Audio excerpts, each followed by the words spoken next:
Granted, it is not the cleanest thing in the world, but it is definitely cleaner than any caged situation you'd be in.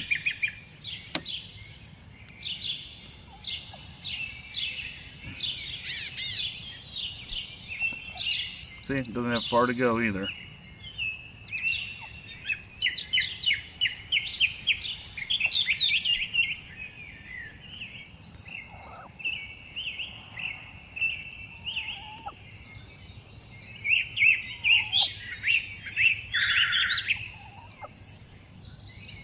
See how the tip's already drying? Come on, one more push. There it is. Now watch the egg. There's so much heat inside of it, it'll dry. And you don't want to wash the eggs right away because there's a protective enamel, which, you know, all these processing places, see it drying? That's not it changing color, that's it drying.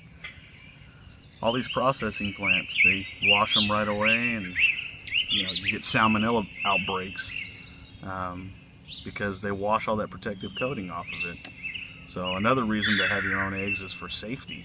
You know, if you keep dirty chickens, you're going to get dirty eggs. If you take care of your chickens, you're going to get nice and clean, organic eggs to feed your family. So, and they all come like this. The ones that you get in the store.